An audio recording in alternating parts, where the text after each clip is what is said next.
Hi, welcome to the Philanthropy Australia news desk. We've got a little setup here. Sarah Davis, Sarah Wickham. We want to just chat to you quickly about Philanthropy Australia's policy and advocacy agenda.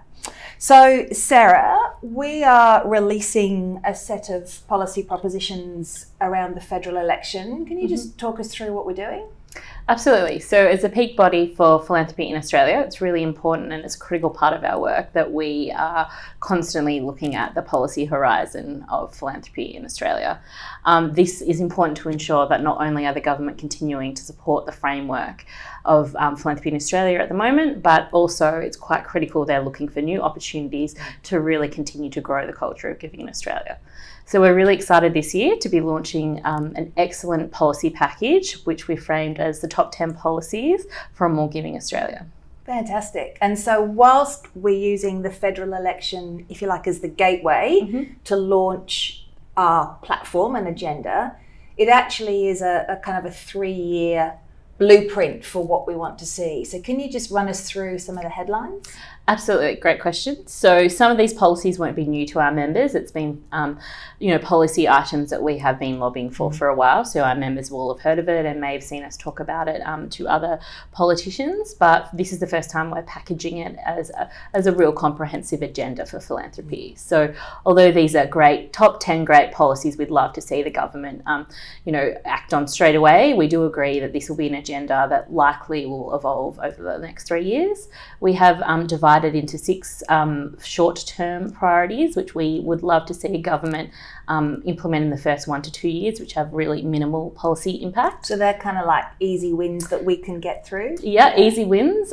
Doesn't really cost much money for government and can be achieved quite quickly. Some of that is really focused on the defensive work we've done previously, so ensuring that we have a strong and responsive ACNC, ensuring that we continue to advocate for the advocacy rights for the charitable sector and other work that is always crucial for us to support. And then the other 4 policies are more long-term policies that could take up to 5 years for a government to implement and do.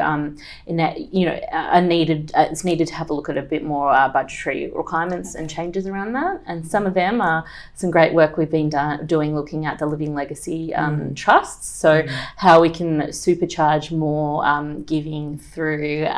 Love a bit of supercharge. Yeah, why not? Through giving through legacy, and another 2 great examples is a national giving campaign we'd love to run with government and a variety of sectors across Australia, and certainly an opportunity also to look at growing giving through superannuation.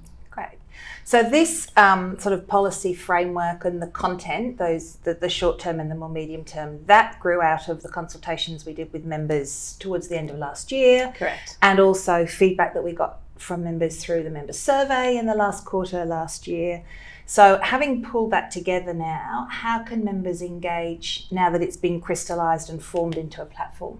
Great question. We're really excited to be launching it this week with Philanthropy Australia. We've created a 2019 federal election hub on our website, which you can easily click through the homepage. We've packaged up this material very nicely, both in documentations and materials with step-by-step guides that members, as well as broader community supporters, can share, both through writing or letters or emails to members of parliament or through social media channels. It's a really great way for us to set the agenda for a more giving Australia this federal election, and obviously the agenda more broadly for us in the next 3 years with the newly elected government. So general call to action to members to get involved and get engaged. Absolutely. Next steps for members? Absolutely. Check out our website. There's templates, so you can write a letter to your local Member of Parliament, any MPs that you know, but most importantly, the Members of Parliament we list that are directly responsible for our area. You can write a letter as well using the templates we use, but really we'd also love for you to share the content on social media that we've provided for you. Great work, Sarah. Thank you. And as the 2 Sarahs, it's good night from me. And good night from me.